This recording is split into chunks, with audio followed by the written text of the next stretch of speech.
This Torah class is brought to you by TorahAnytime.com. Okay, good morning, Rabbi Glatstein. Bruchim Habayim to the Kollel Agar de Pirka here in Kew Garden Hills, New York. Parshas Shemini. Somebody wants to know, does this have anything to do with Parshas Shemini? What difference does it make? No. Hopefully, yes. Hopefully, the answer is yes. Okay, let's begin with the Gemara in Yuma Daf Testament Beis. It's a well-known Gemara, famous Gemara. However, there is one line in this Gemara that for some reason, every time this Gemara is quoted, it is conveniently skipped. I don't know, people have a different girsa. It's not Hagois Habach, it's not Hagois Hagra, it's Hagois Ha'olam. For some reason, this line is taken out, but it's the most important line in the Gemara. Mikdash Rishon, the first Beis HaMikdash, Mipnei Macharav, Mipnei Gimel Dvarim Shahayu Bai, because of the big three, Avodah Zarah, V'gilui Arayos, Shvichas Damim, idolatry, adultery, murder, the big three, the cardinal three. Avo Mikdash Sheni Shahayu Oiskim B'Torah V'Mitzvahs, Ugmilas Chasadim, but the second temple, they learned Torah, they did mitzvahs, they were involved in Chesed, Mibnei Macharav, Mibnei Shahay Savay Sinas Chinam, because of baseless hatred. Lilamedcha, this teaches you, Sheshkula Sinas Chinam Keneged Shalosh Averos, Avodah Zarah, Gili Arayos, Ushvichas Damim. If the first temple was destroyed for the big three, the second temple was destroyed because of Sinas Chinam, we learn from here that Sinas Chinam is the equivalent of the big three. Says the Gemara, the Whopper. Someone in England told me once, it's called a cracker. That's like a Whopper in America. Okay. Rishoim hayu. In the times of the first temple, they were wicked. They served idols. They did adultery. They murdered. They were wicked. Ela shatalu b'tchaynam b'hakadosh baruch hu. They trusted in God. You ever hear that line? Everybody knows Sinas Chinam, Sinas Chinam. You have conventions and institutions about Sinas Chinam and Lashon Hara. What about this line? What about the first Beis HaMikdash? Rishaim hayu, they were wicked. Ela shatalu b'tchaynam b'hakadosh baruch hu. They trusted in God. What they trust in Him? Hey Hashem, I trust in you that I'm going to shoot the gun and it's going to work. I trust in you, God, that when I deny you and I bow down to the other Avodah Zarah, you know, what kind of trust do they have in Hashem? The Gemara continues, Rabbi Yochanan, Rabbi Eliezer, the Amri Tarvayu, Rishonim, the generation of the first Beis HaMikdash, Shenezgale Avoinam, their sin was revealed. Their sin was a revealed sin. And it was out in the open. It was transparent. Avodah Zarah, Gilui Arayah, Shvichas Damim, Nisgale Kitzam. The end of the Galus was also revealed. The Navi Yirmiyah says, when 70 years are up, you're coming out of exile, you're going to return to the land. So in the times of the first temple, their sin was revealed, and so was the end of their exile. It was an open sin, and therefore the end was open. It was known, it was a finite Galus. Acharoinim, during the last generation, the final temple, during the second Beis HaMikdash, Shaloinis Gala Avoinam, their sin was not revealed, their sin was hidden, it was covered over, it was belibam in their hearts, Loinis Gala Kitzam. The end is also not revealed. The end seems very far away. It's like an infinite galus, hundreds of years, thousands of years. The first galus was because of an open sin, therefore the end was open. The second galus, it was because of a secret sin, therefore the sin was secret, therefore the end was secret. Amar Rabbi Yochanan, Toiva tziparnan shal rishayim mikreisai shal achrayim. Now let's make an evaluation. The Gemara started off by saying that Sinas Chinam is equal to the big three, and that would seem to be that as wicked as they were during Bayis Rishon, they were equally wicked during Bayis Sheni. But then the Gemara seems to have made a switch. During the first temple, it was an open sin, therefore the end was open. During the second temple, the sin was hidden, therefore the end was sealed. And now the Gemara makes an evaluation. Toiva tziparnan shal rishayim mikreisai shal achrayim.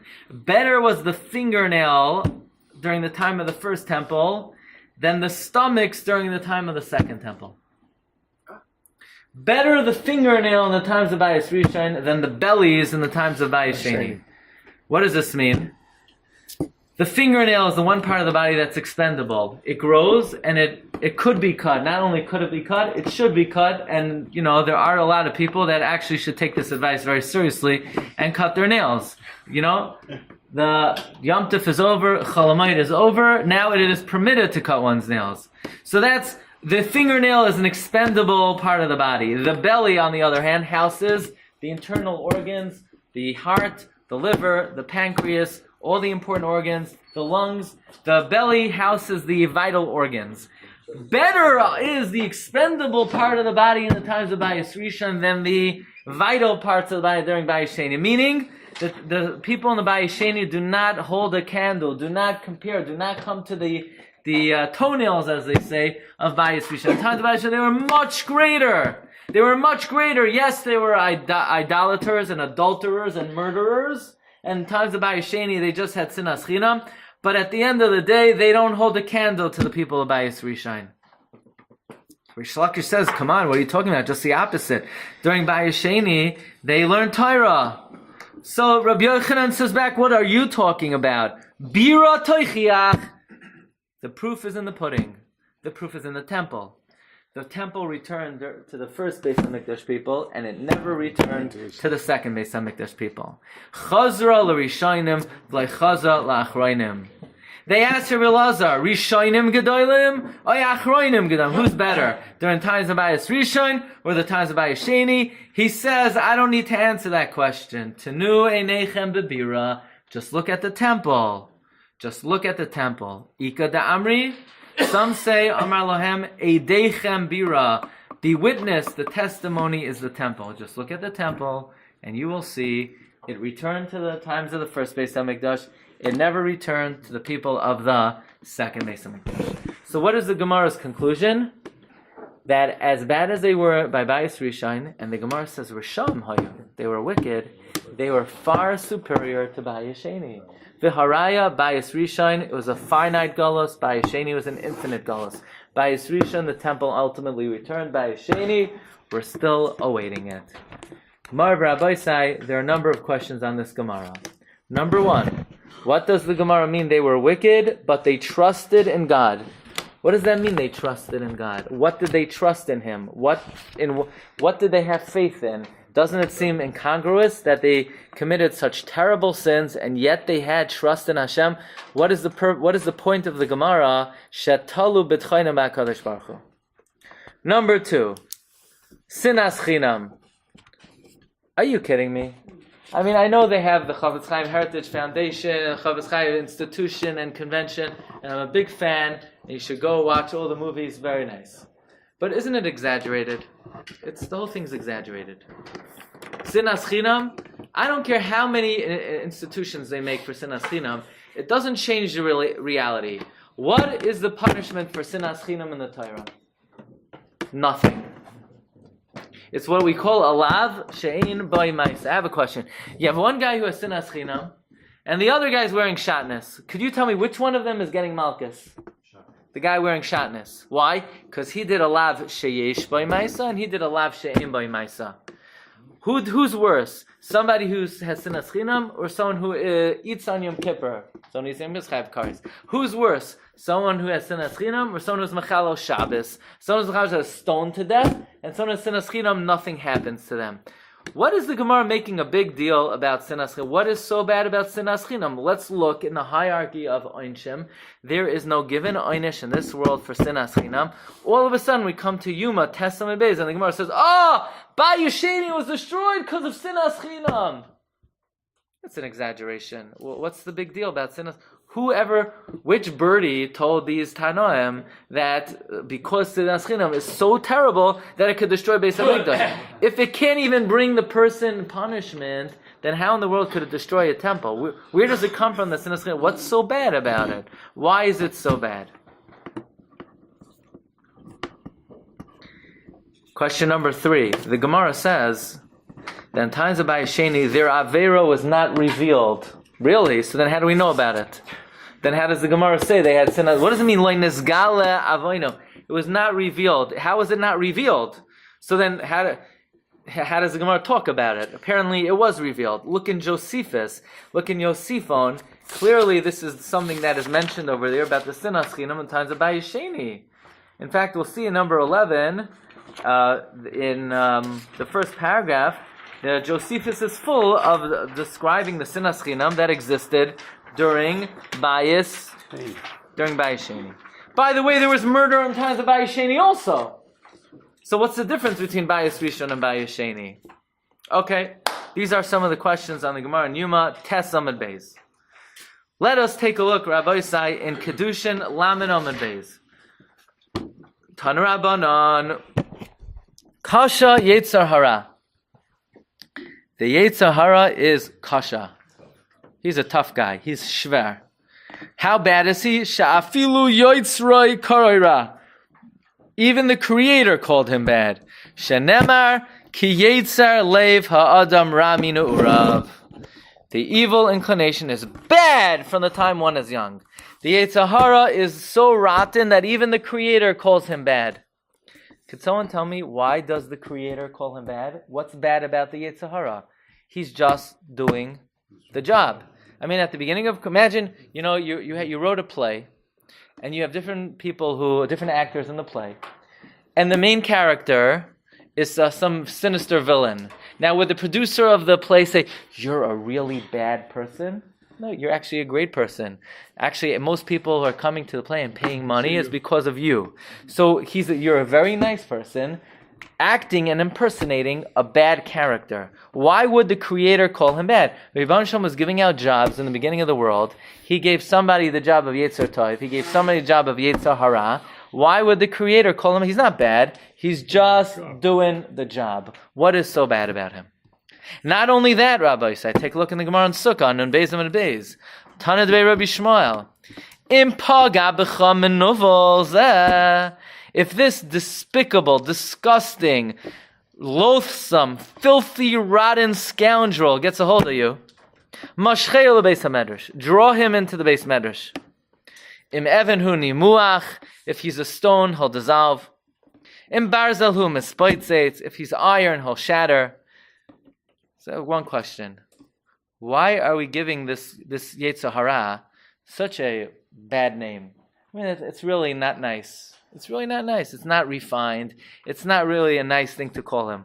A manuvel? I mean, isn't that a little bit, below?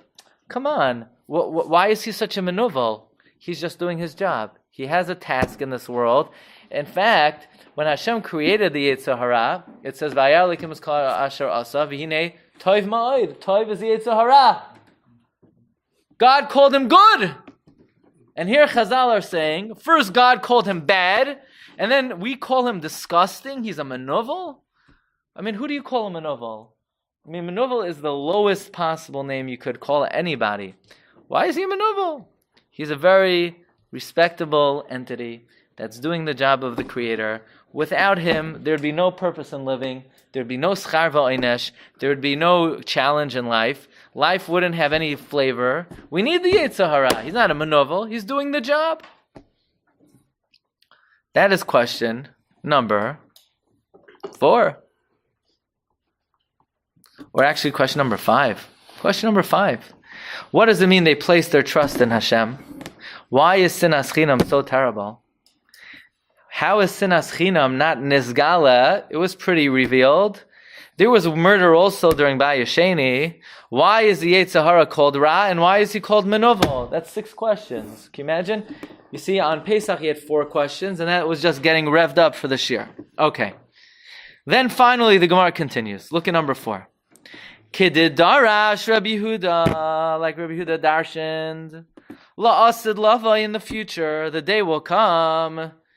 Days are coming, right? Hashem will bring the evil inclination, and he will shech the Yetzer Hara b'fnei hatzadikim u'b'fnei harashaim. So what is the fate of the Yetzer Hara?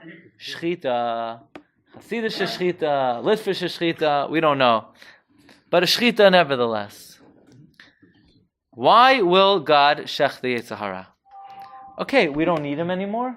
By the way, you know how everybody, we want Mashiach, we want Sheker v'chazav. It's not true. We don't want Mashiach. Who said we want Mashiach? I don't know who says we want Mashiach. I know who says we don't want Mashiach.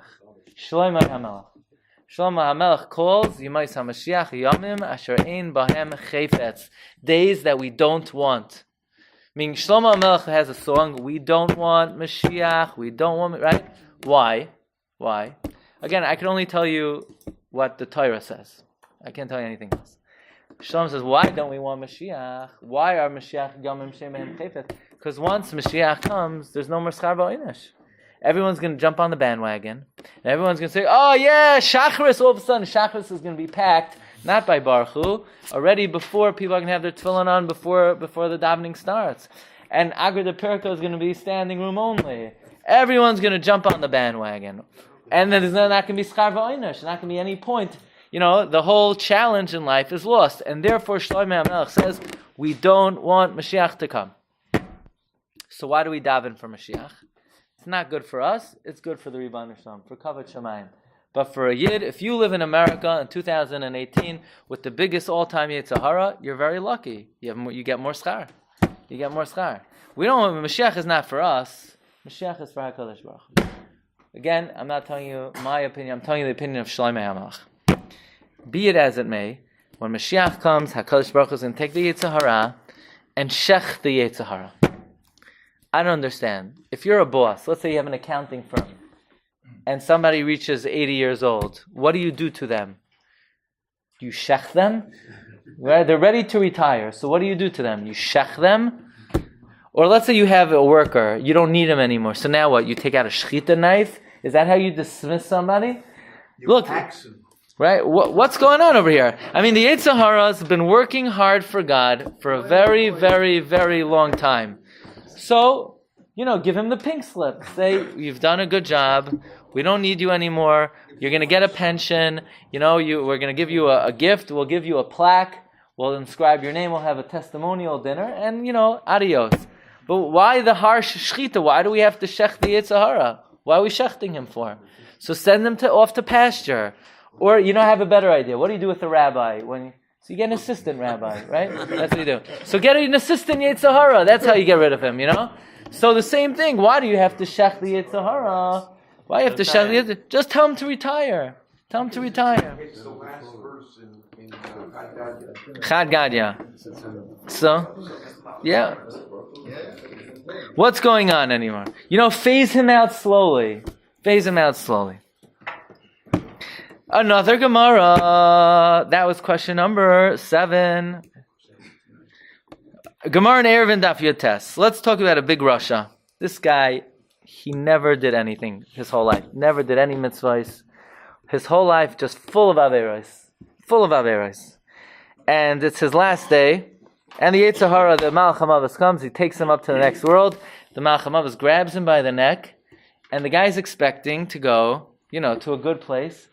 And he said, how come there's no air conditioning in Gan Eden? Yetzer Hara says, air conditioning, you might be making a mistake. And he's sweating, the guy's getting hotter and hotter and hotter. And the guy's like melting. His glasses are disintegrating, they're dissolving, his hair is melting, everything. And the guy's at the Pesach of Gehenna. And he still doesn't do tshuva, the Gemara says. Amar Rav Shimon Lakish, Rishayim, Afilu al Pischai shal Gehenna, Einam chayzim b'tshuva. The wicked, even at the entrance of Gehenna, they don't do tshuva. I don't understand. They see all the tzaddikim in the right place. They see the tzaddikim basking in the glory of the Shekhinah. They see all the good people being rewarded. They see the cholent pot that they're about to be thrown into, and they see all the bad people being kicked up to the top of the pot like a potato in a cholent pot. And he sees he's about to be thrown in, and he sees that there's a guy with a pitchfork about to throw him in, and he still doesn't do tshuva. Risham at the entrance of Gehenna. By the way, Gehenna is not a good place. Einam chayzim b'tshuva. They don't do tshuva. Why don't they do tshuva? They see the MS in front of them. Nothing could be clearer. Why don't they do tshuva? Question number 9. A Yushalmi in Adarim. Para Gimel Halacha Ches, number 6 on your sheets. Rabbi Acha b'shem Rav Huna Asid Esav Harasha Latoif Talisai. In the future, Esav's going to put on his talis. V'leishevim hatzadikim beGan Eden. He's going to sneak into Gan Eden. All of a sudden, you're going to see the Gedolei Hadar.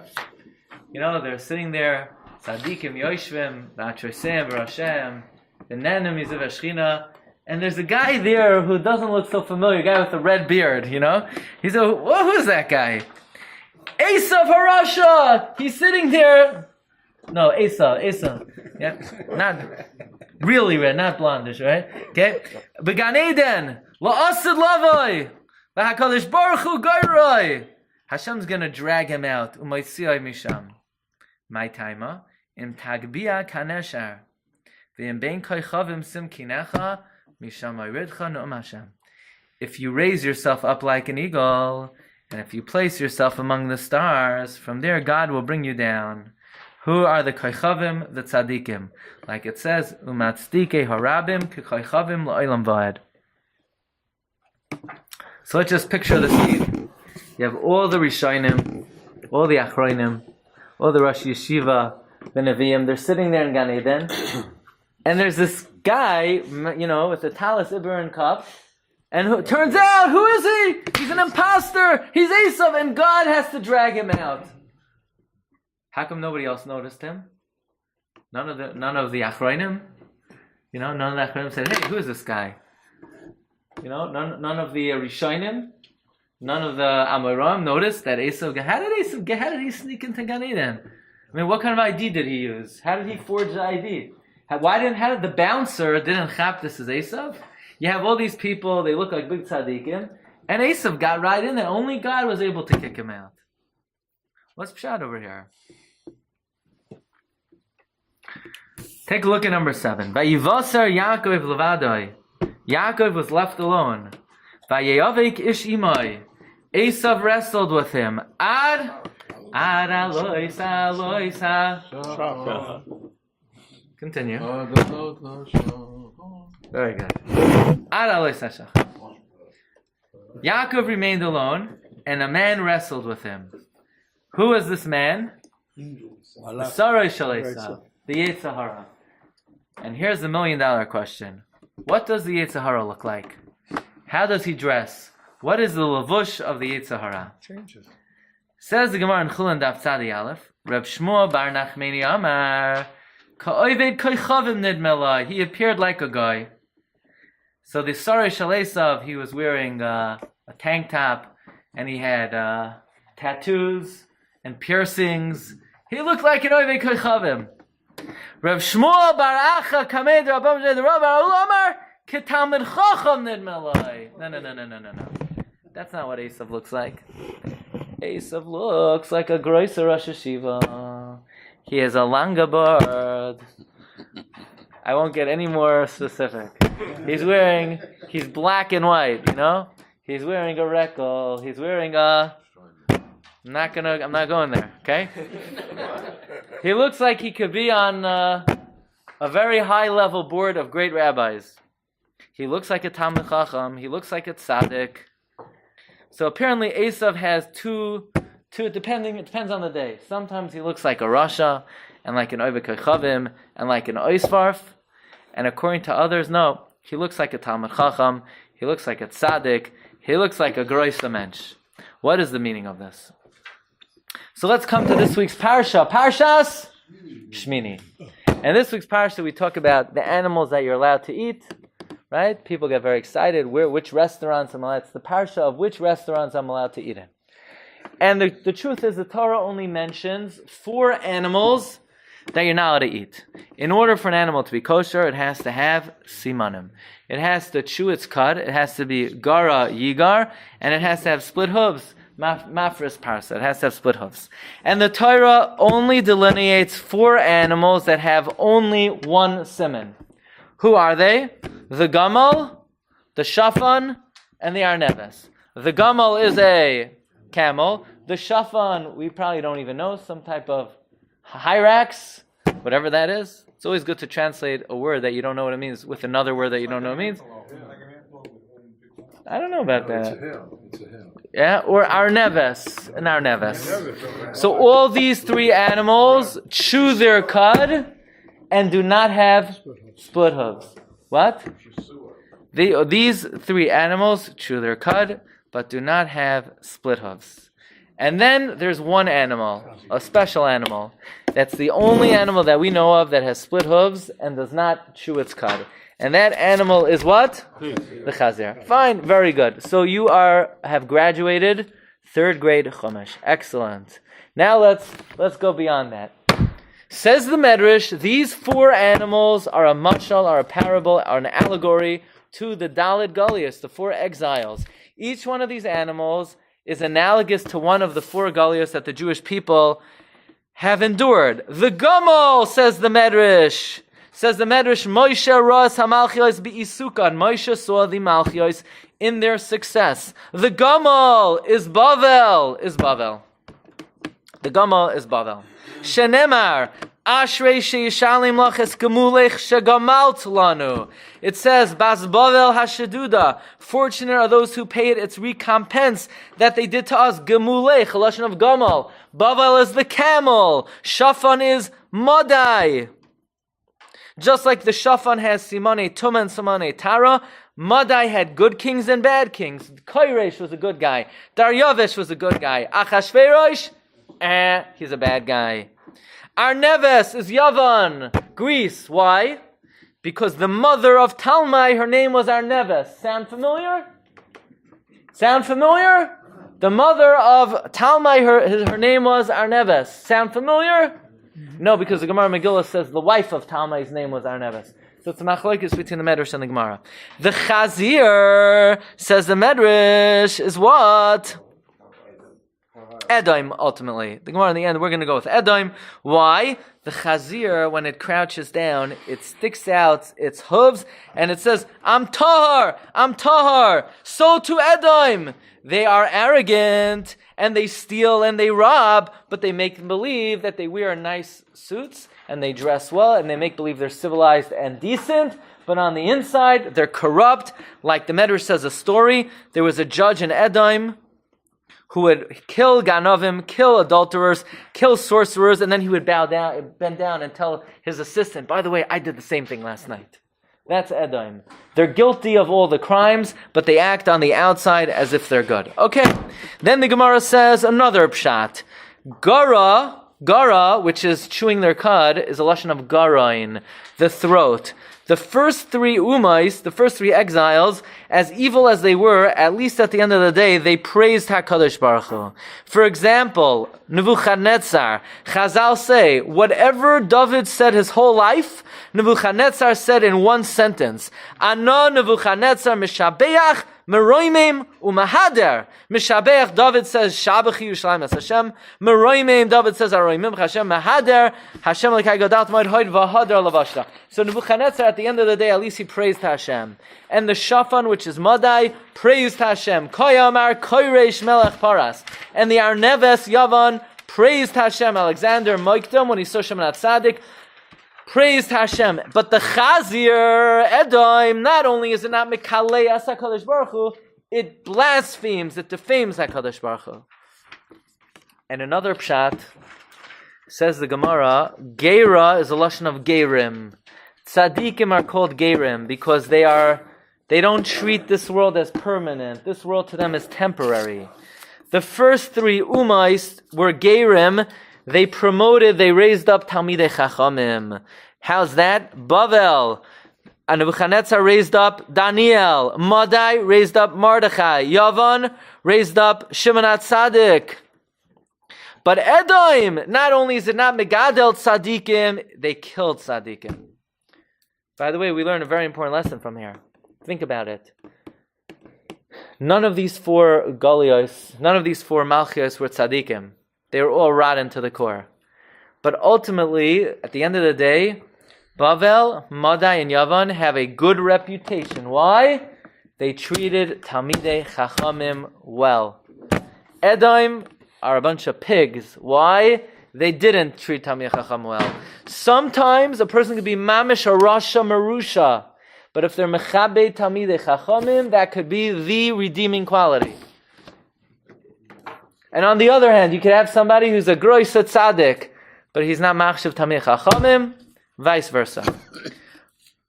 So now let's think for a moment. Let's think how, during Bayis Rishon, ready? This is the Vilna Gaon, it's Oyam V'Noira. During Bayis Rishon, which Golios did we endure? Bavel, Paras, Yavan. During Bayis Sheni, which Golios did we endure? Edom. Yavan. At least in the times, Shemini or what? Yavan. let me flush it out. So it comes out that the first three Golios are connected to Bayis Rishon. The first three Golios are what? The Gamal, the Shafan, and the Arneves. What is their symbol? They chew their cud, but they don't have split hooves. The last Golos is Edom. They have split hooves, but they don't chew their cud. Another thing, why does the Gemara refer to the people in Bayis Rishon as the fingernail, and the people by Bayis Sheni the stomach? We say better is the fingernails of the first Beis HaMikdash than the stomachs of the second Beis HaMikdash. Why that analogy? Says the Vilna Gaon, an amazing thing. What was the lacking? What was the deficiency in the times of Bayis Rishon? In the times of Bayis Rishon, their sins were on the outside. Avodah Zarah, Gilei Arayah, Shvichas Damim. Their deficiencies were on the outside, but in the inside, Shatalu b'tchaynam b'hakadosh baruch hu. They were better on the inside than on the outside. They were wholesome people who did really atrocious things. They were people whose heart and lave and neshama were pure, who did despicable acts. Therefore, says Ribono Shel Olam, your deficiency is on the outside. You're going to face the empires. They chew their cud. They're kosher on the inside. They're kosher on the inside. Bavel, Madai, Paras, Yavan, they're kosher on the inside. Their deficiency is on the outside. The reason why during Bayis Rishon they face those Malchios and those Golios is it's Midah Keneged Midah. They were wholesome on the inside and deficient on the outside. They are going to face those three Malchios that were wholesome on the outside, wholesome on the inside and deficient on the outside. They chew their cud, but they don't have split hooves. Therefore, we're going to call them fingernails. Their evil, their deficiency was on the outside. Their punishment, their malchus was on the outside. They are compared to the fingernail. Masha'in Kain in the final Galos, and this is the idea that we're going to develop. On the outside, they wore the garment, and they walked the walk, and they shuckled the shuckle, and they learned the Torah, and they belonged to all the chesed organizations, and they did learn Torah, and they did chesed, and on the outside, they walked, they were perfect, they had no deficiency. The deficiency was what? On the inside. On the inside, they had sinas chinam, so they were corrupt on the inside. Says Ribono Shel Olam, we're going to compare you to the belly, the inner deficiency, and now you're going to face the most vicious exile of all. And that, what is that? The pig, the chazir. The chazir also walks the walk on the outside, but on the inside, he doesn't chew his cud. The chazir is what we call the ultimate hypocrite. And since you guys living here in America in 2018, going back for the last 2,000 years, are a bunch of hypocrites. You walk the walk, you talk the talk, you dress the dress, you do whatever you need to do. You shuckle just so during Shemini Esrei, but on the inside you're corrupt. Therefore you face Esav Edom, the great pig, the great hypocrite. You always get what you deserve. Quid pro quo. You get the hypocrite, the pig. This is, the Vilna Gaon says how you have to understand the final exile, the hypocrisy of the final exile. We are hypocrites, and therefore we face the chazir. He sticks out the chazir fisalach. He says, I'm also friendly on the outside. I'm also cultured on the outside. But on the inside, I am corrupt. And this is who you have to deal with. This is how the Gra understands the Gemara in Yuma on Daf Tes Amud Beis. But let's take this a little further because we're still lacking explanation. There's a sefer called Sefer Emuna V'Hashgacha, which records many of the traditions of the Vilna Gaon, and he really uncovers and deciphers for us this critical idea. What is so evil about sinas chinam? I don't like you, that's it. I have to like you? Where does it say I have to like you? I don't agree with you. You know, the most fast, I love you, I just don't like you. Right? So I don't mean you, I love you too, I like you too. The most misunderstood concept in the Torah is sinas chinam. What is sinas chinam? Why can't all Jews wear the same color yarmulke? That's ridiculous. There is no inyan for all Jews to wear the same color yarmulke. Neither is it any ambition in the history of Jewish people that we hope one day we'll all, who cares what color yarmulke you wear? That's what you know, it's so beautiful when Jews of different yarmulkes get together. Really? That's what makes you happy? What? If you think that if there are people that really look down on other people because of the color of your yarmulke, they have bigger problems than sinas chinam. It's not a matter of yarmulke. There is no ambition in our history that one day we're all going to wear the same outfits and the same color socks. Who cares? It's a bunch of nonsense. What is sinas chinam? Says the Emuno B'tach in the name of the Gra. What is the most important midah in the Torah? Okay, you ready for this? Of all the Torah, if we condense it, we could condense it into what? 10. And the final one will probably be what sums it all up. What's the final one of the Sefer Dibros? Lo sachmoid. Don't covet. Says the Gra, that sums up the whole Torah.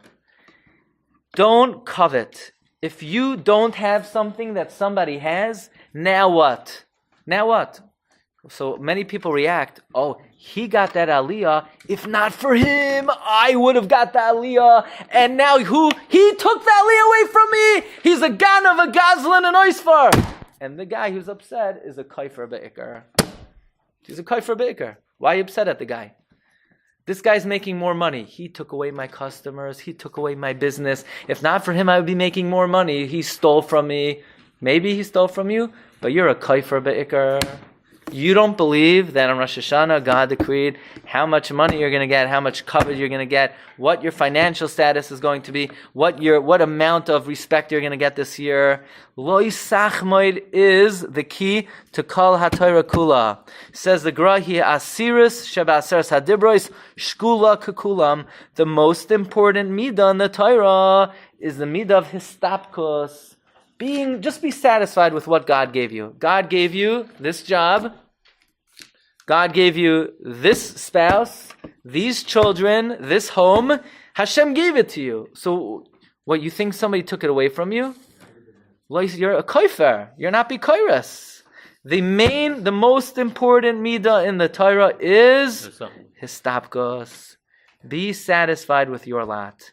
Sinas chinam, it's not that all Jews have to get along and put their arms around each other and sing, what do they like to sing? Unity? What? Kumbaya. There you go. It's a bunch of nonsense. When Mashiach comes, in the Midbar they had 12 flags. Where's the Achdus? The Achdus is they all traveling together to Eretz Yisrael. What do you want? You want them to agree? There's no mitzvah that any two Jews have to agree on any issue. Look in the pages of the Gemara. There's machlokes. Well, I have to agree with you. There's no mitzvah in the Torah I have to agree with you. The mitzvah is that Hashem gave you this portion in life. Hashem gave him his portion in life. I see it this way. You see it that way. You could come to my simcha. I could come to your simcha. We could get along. Doesn't mean we have to agree. There's no mitzvah in the Torah. And that doesn't mean one day we'll all agree. Why do we have to agree? That would be the most boring existence in the world. Imagine everyone agrees. Who do you vote for? It was 1,000-0. So everything's pointless. The mitzvah of avas chinam is nobody could take anything away from me. Nobody could harm me. Nobody is detracting from my dignity, from my respect, from my honor. And everyone is treated cordially with respect and love. It doesn't mean that we agree. That's what sinas chinam is. If I don't like you because I don't believe in God and I think that I'm missing something because you took it away. That's what sinas chinam is. That's what they were missing in the times of the Bayis Sheni. Okay, so what does it have to do with Parsha Shemini? You ready? Says the Heilige Vilna Gaon. What type of animals are you allowed to eat? Because whatever you eat, right? What do they say? Man, you are what you eat. That's a scary thought. If you would know what they put in your food, that's a scary thought. You are what you eat. So you know what you need to eat? Eat a cow. You know what a cow is? God gives it Dalet Amos by Dalet Amos of hay. Does the cow say, you know what? I need to move next door. They have the grass is greener on the other side.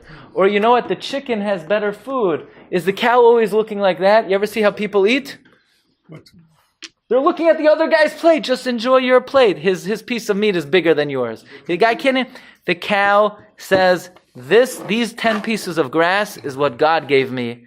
I'm not moving anywhere. I'm just sitting here all day long. I have no ambition to go out and chop what anybody else has. I don't have split hooves. I can't even get there. I'm just going to stay in my Dalet Amos. This is what God gave me, and I'm going to eat, and I'm going to eat, and I'm going to eat. And guess what? When it finishes chewing and digesting it, it says, you know what? That was so delicious. Let's do it again. And it ruminates it, and it regurgitates it, and it eats. It constantly just chews and chews. People mistakenly think sameach b'chelka means satisfied with your lot. Since when does the word simcha means satiety? Simcha means rejoice, be happy. Whatever, God gave you this car, rejoice that you drive that car. God gave you this family, rejoice, not be satisfied, not don't look. Rejoice in what Hashem gave you. That's the two simanim. Siman number 1, it doesn't have split hooves. It doesn't have split hooves. It ain't going nowhere. It's staying in that spot and enjoying that makom and that food. And it chews its cud. It regurgitates. It's constantly enjoying. It's sucking out every droplet and ounce of juice from whatever the Rebbe Hashem gives it. But an animal that has split hooves, what's going on over there? Maybe he has something better than me. Let me go check it out. An animal that doesn't regurgitate says, I'm only eating this once. Maybe there's something better out there for dinner. That's the inyan of the kosher simanim. What about birds? The same thing by birds. A bird of prey is looking to see what's better somewhere else. The main midah that HaKadosh Baruch Hu is interested in is the opposite of sinas chinam. So we're learning a big chiddush today. If I would have asked you before the shiur, what's the opposite of sinas chinam? You would have said avas chinam. According to the Gra, the opposite of sinas chinam is histapkos. Be happy with your portion in life. If you're happy with your portion in life, you'll get along with everybody. Nobody's going to irk you. Nobody's taking anything away from you. Nobody's challenging you. Nobody's harming you. Nobody's infringing on your rights. Therefore, there are some animals that their corruption is only on the outside. The gamal, the arneves, the shafan. They don't have split hooves. But they chew their cud. On the inside, they're pure through and through. They enjoy what God gave them, and they try to suck out every ounce of juice from it. The only thing is, what? They don't have split hooves. If they don't have split hooves, they could travel far. So they're corrupt on the outside. But the pig is the ultimate hypocrite. The pig makes believe, I can't go nowhere. I could just stay in my chazer shtal. I have split hooves. I have nowhere to go. I'm handicapped. My feet are handicapped. I ain't going nowhere. But on the inside, it cannot chew its cud. It's not satisfied with what the Rebbe Hashem has given it. It is the ultimate hypocrite on the inside. And therefore, this is the fate of the final galus. We have to understand that in our galus, we face a much more serious test than in times of Bayis Rishon. Times of Bayis Rishon, the Yetzer Hara was straightforward. You know what the Yetzer Hara would do? He was a gamal, he was an arneves, he was a shafan. What do they have? They don't have split hooves. Yetzer Hara would come and say, do this avera, kill, steal, rob. And either we would say yes, or we would say no. It's an open, transparent battle. But Bayis Sheni, the Yetzer Hara comes like the chazer. The Yetzer Hara doesn't come to tell us to do averos. The Yetzer Hara in this galus comes to tell us, I would never tell you to do an avera. I'm here to tell you to do mitzvahs. The Yetzer Hara, this world, in Bayis Sheni, he's masqueraded. You know what he looks like? He looks like a Geroisa Rosh Hashiva. He comes to you, I have such big mitzvahs to do. Like what? You have to honor people. You have to be friendly to people. He said, me? I'm a grouch. I'm an unfriendly guy. No, Yetzer Hara says you really got to change. That's why as soon as davening starts, you need to stand by the door and greet everybody that comes into the shul. Shalom Aleichem. How are you? What's doing? How's business? And the ganze davening, it's a big avodah of being interested in the welfare of other people, being friendly to them. So he said, but it's not against my personality. Yetzer Hara says, start slow. Just do it during davening. The rest of the day, taka, you could be a grouch, and you could be unfriendly. But during davening, you need to welcome everyone. And then the Yetzer Hara says, there's a guy talking next to you by davening. Yetzer Hara says, no, Kiruv, let him be. At least he's coming to shul. Look the other way. You have to respect where people come from. You don't know what kind of tsaras the guy goes through. Just ignore him. Then maybe I should go to a shiur. No, shalom bayis. You have to help your wife. You have to help out at home. Yeah, but you don't do anything the whole day to help your wife. You fight with her like cats. No, shalom bayis means to go to the shiur. Otherwise, you're going to be in her hair. No, now is the time for shalom bayis. Yeah, but the whole day I have to have shalom bayis? No, just now during the shiur you have to have shalom bayis. The rest of the day you should And the Yetzer Hara comes dressed up like a Talmid Chacham, convinces you that your whole avodah, every single thing you do in this world is a mitzvah. No, the Yetzer Hara says, you have to learn. But I don't learn the whole day. Take it slow. Just learn during Chazar Sashatz.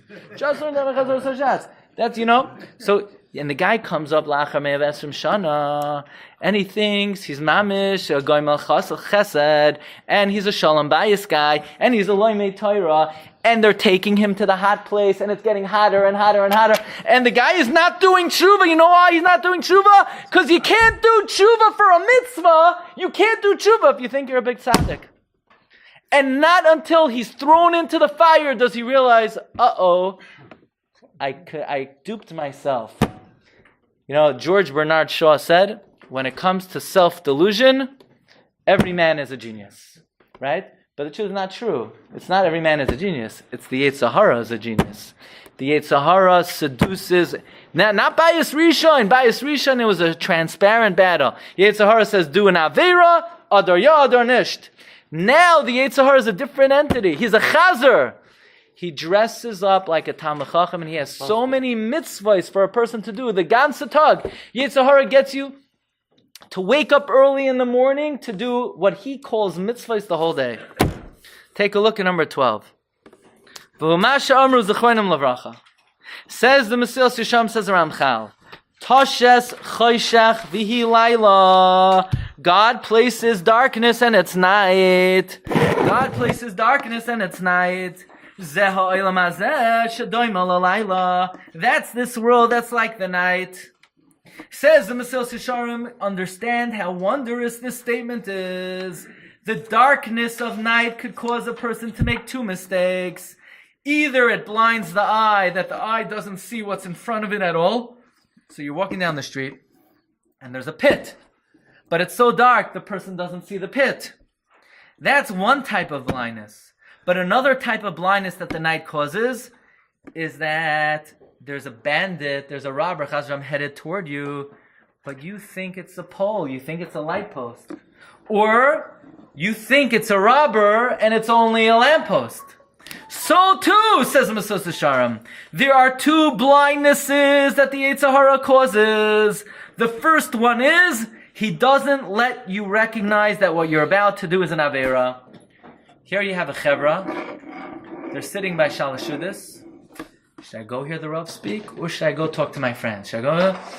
And you don't realize you might lose out. You might lose out the shiur, and the Yetzer Hara doesn't let you recognize the pitfall that's about to come. But says the Mesilas Yesharim, v'hatos hasheni, the second mistake, v'hu kasha min harishan, that's worse than the first. Hu shemate riyasam ad sharoyim hara ki'ilu hu mamish toiv, that the darkness of night causes you to see evil as if it's a big mitzvah. V'hatoiv ki'ilu hura. Yetzer Hara says, don't do that big mitzvah, it's an aveira. This is a much greater evil. The evil of thinking that a mitzvah is an avera. You know that? Most mitzvahs that we don't do is because the Yetzer Hara has convinced us that it's wrong to do it.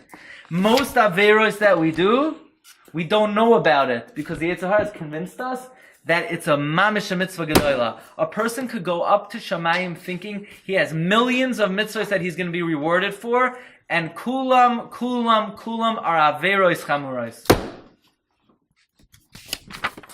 Rabbi, you ever hear people say, look, I don't learn, but I'm a good person, I have a good heart. Say, how do you know? Say, how do you know if you're doing the right thing or not? I don't know. You see, when I do the right thing, I have this really good feeling about myself. And when I do the wrong thing, I feel really guilty. This guy is so nebuch lost. He's so clueless. If his barometer in life is the way he feels, you should know the Yetzer Hara has him in his trap. She'ein kamoyu, where it's likely he's not doing one good thing the whole day. Says the pasuk in Mishlei, Kol derech ish yashar be'einav. Everybody thinks they're on the right path. Everybody thinks they're on the right path. The problem is, there's only one way to be on the right path. Barasi Yetzer Hara, Barasi Torah Tavlin. The person doesn't have the level of education to know what in fact is a mitzvah. What is the right path in life? Under these circumstances, what's the correct thing to do? The Yetzer Hara has the person in his clutches. The person doesn't know if he's coming or going. Says the Ben Yehoyada, an amazing thing. You know why God number 17 in Gemara Kedushin? You know why the Rebbeinu Shalom calls the Yetzer Hara Ra? Because he's not just doing his job. God hired him to be the Gamal, Shafon, and the Arneves. God just hired him, get people to do sins. But all of a sudden, when the Yetzer Hara was given the storefront to operate under, he expanded, he excavated a basement, he built 3 stories, and he set up shop instead of looking like the guy in red with a pitchfork. Instead of looking like a blatant, which is not the Jewish concept, but instead of looking like a blatant evil inclination, he dresses up as the from Yetzer Hara. No, I'm not telling you to do an Aveira. Only nor mitzvahs. Avad, you need to defame this guy because the guy's a Rasha and a mitzvah l'sapra of Lashon Hara. He's not from. He eats gebrocks. It's a mitzvah to say Lashon Hara about him. Be mefarsem him. He's not. Every Aveira kamat that a person has is under the Yetzer Hara's guise as a Talmid Chacham. Therefore, says the Sefer Orach Chaim, Chavos Yair number 18, we're calling him a menovel. Menovel means multicolored. He has many operations. He's so despicable and disgusting. Nobody hired him for that. He ran away.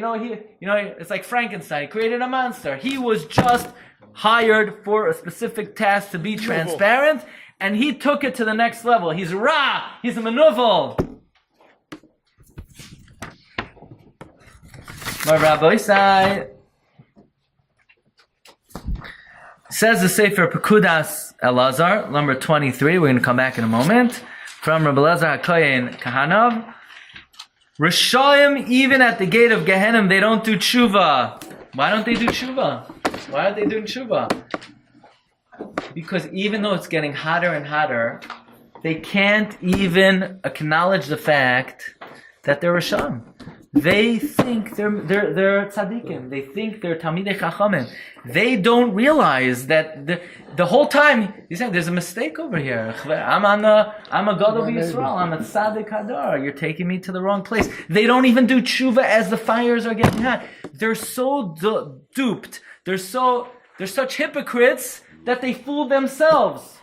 And that's the biggest avla.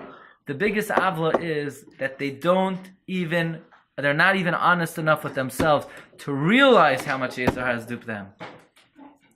So this is Oyam V'Noira. Take a look at number 19. It's a Mishnah in Shabbos. One of the Lametes Malachos. V'Hashoichdai. One of the 39 Malachos is Shechita. Shoichet Mishamai. What malacha is a person doing if they shecht? Rav Amar Mishum Tsoiveya. Rav says it's dyeing. It's coloring. When you shecht, the base hashchita is dyed and it's colored, and therefore it's a malach of dyeing. Ushmuel amar mishum netilas neshama. Shmuel says, no, you're taking out the soul. Says the Gemara, mishum tzoveya in mishum netilas neshama loy, only dying and not killing. Ema af mishum tzoveya, also dying. Comes Tosfos, and Tosfos says, like, it looks like a secret. Tosfos says, in the final words, shoichet mishamai, ashoichet de'almakoi. He's going on shchita in general. What in the world does Tosfos mean? Shoichet de'almakoi. Comes the Heilige Baal Shem. The Baal Shem Tov HaKadosh says, an incredible insight on this Mishnah and Tosfos. Says the Baal Shem, Shoichet mishamai. Why will the Ribbono Shel Olam shecht the Yetzer Hara la'asad lavai? As Tosfos says, Shoichet alma. He's not going on Shechita on Shabbos. He's going on the Shoichet of the Welt, the Shoichet of the world. Who's the Shoichet of the world? V'yasa Shoichet. Who's the Shoichet? The Malach of the Yetzer Hara. Why will God shech the Shoichet? Why will God shecht him? You know what the answer is? Mishum tzoveya. You know what a tzoveya is? A hypocrite. How do you say hypocrite in Hebrew? Tzoveya. Different colors. Savua. Yeah, something like that, right? So, because he's a hypocrite, because he dons the clothing of a Talmid Chacham, and he comes to a Yid and he says, you know, you should really go to shul this morning. The truth is, this Yid should stay in bed. What's he going to shul for? Why is he going to shul? He's going to talk. So he's Mechal Shem Shemayim Barabim. He's being Mainea the Tefillah of the Hot Tzibor.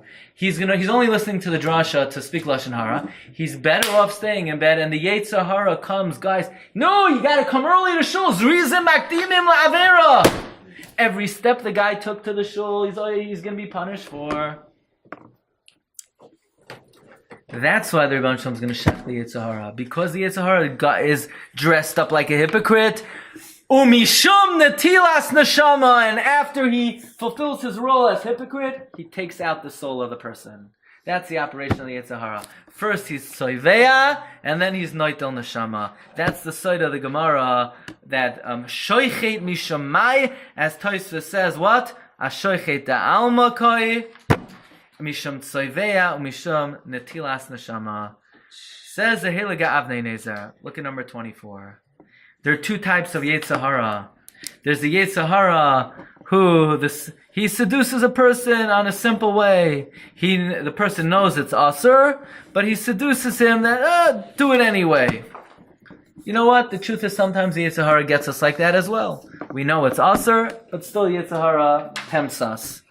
But more often than not, he dresses up in the guise of frumkeit, in Yiddishkeit, this is this is how you do it. You have to ram the guy over, destroy the guy. You have to stay, you have to be mekane for the halacha. And that is why the Yetzer Hara is ra, and why the Yetzer Hara is menuvel. And the truth is, what the Gemara is saying is, that even though in the times of Bayis Rishon, they did atrocious things. Now the truth is they did in the times of Bayis Sheni anyway, the same types of things. But at least on the inside, they were Tala B'tchoinam B'HaKadosh Baruch Hu, means they are mistapik with their lot in life. They didn't kill because they felt somebody took away from them. They still killed. It's not a good thing. We're not justifying it. They still suffered the destruction of the Beis HaMikdash, but it was returned to them. But Bayis Sheni, and where we are today, is on the outside, we have it down pat, we have it down to a science. What needs tikkun is toichai kabaroi, that our leiv, that our heart, that our inside, that we should have the proper emuno bitachon b'HaKadosh Baruch Hu to realize that the Rebbeinu Shalom runs the show. Yeah, we do everything right b'chutz. We are like the chazer. We get the chazer because you get what you deserve. This is the challenge of our generation, is a challenge of delusion and hypocrisy. How do we know? That's the Vilna Gaon. We get the chazer because that is our deficiency. Our deficiency is sinas chinam, a lack of the midah of histabkos. And the only way to overcome the Yetzer Hara is number one, barasi Yetzer Hara, barasi Torah Tavlin. Person has to be immersed in learning Torah. Person has to have a Rebbe, Rav, a guide. Aseh lecha Rav v'istalek min hasafek. Because otherwise, a person could easily think they're on the right path and not only not realize when it's too late, not even realize when it is too late. Rishoim afilu bepischa shel gehenom einam chayzrim. And therefore, we have very pointed words to the Yetzer Hara. You're a menuvel Yetzer Hara. Not us. God. God says to Yetzer Hara, you're ra. You're bad. You're bad. That's how Esav could sneak into Gan Eden. You know how?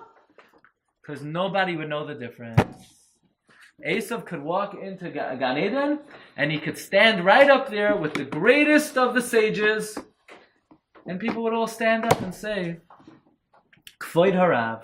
Kvoid Harav. Nobody would know. And you say, oh, come on, we'd be able to know. The Gemara, I heard this from Rabbi Miller.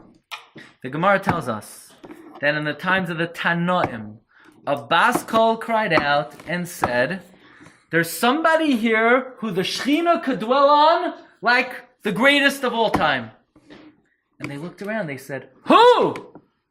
Shmuel HaKatan. Wait a second. Why didn't they know? We're talking about Tanoim. If they see someone who's dead, they could go like that and bring him back to life. So if they could bring someone dead back to life, and if they could read your forehead and tell somebody what Averis they did, why didn't they know who the biggest tzaddik is? And the answer is, like the Mesilas Yesharim says, Ki hachasidus ha'amiti hu rachaik mitzior sechleinu. We don't really understand what true sanctity and piety is. We think, people say, he's a big tzaddik. Who are you to say he's a big tzaddik? How in the world do you know he's a big tzaddik? Say, it looks to me like he's a big tzaddik. Because in the times of the Tanoim, they didn't know who the big tzaddik was. So I guarantee you that if they didn't know 1,500 years ago who the big tzaddik was, they don't know today. Ki chasidus hu amiti hu rachaik mitzir sechlenu. That's the avodah of the Yetzer Hara. And guess what? He does a great job. But he took it to the extreme. He became a rap. He became a manuvel. And the person needs a lot of siyata d'shmaya. Yitzroi shaladam mischadei shalad b'chol yoyim misgaber alav b'chol yoyim v'ilmolei HaKadosh Baruch Hu oizroi einoi yacha eloi.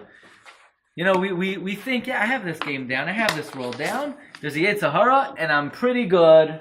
No, the Gemara says, without the help of HaKadosh Baruch Hu, it's impossible. There's no way you can overcome the Yetzer Hara.